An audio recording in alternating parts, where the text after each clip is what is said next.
Matthew 2, verses 13 to 18. It's all kicking off now. When the Magi had gone, an angel of the Lord appeared to Joseph in a dream.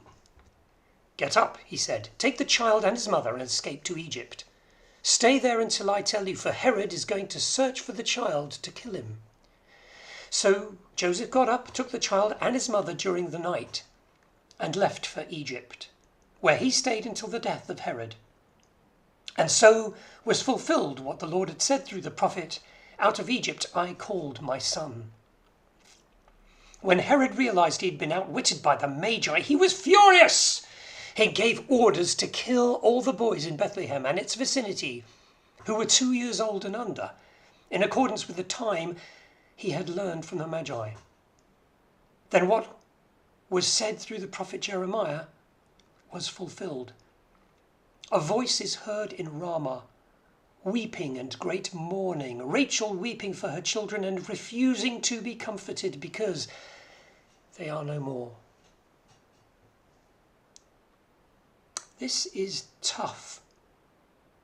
Imagine how it would have felt to have had your infant son, up to 2 years old, which is not young now, taken from you and murdered by soldiers. And they were obeying the law of the time. It just doesn't bear thinking about. And so Jesus, his mum, and his earthly dad all had to escape to Egypt, which means that Jesus was a refugee, a migrant without a home. The family may have already known people of Egypt, or they may not.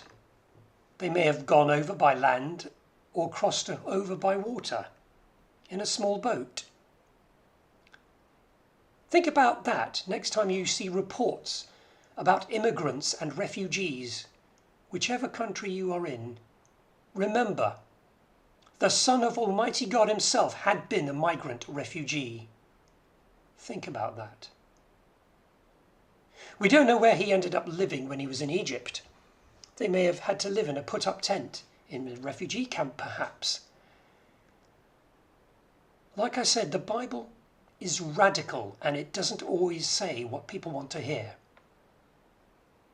Anyway, as I've said before, Herod was not a pleasant man. This is a very sobering passage. It's horrible.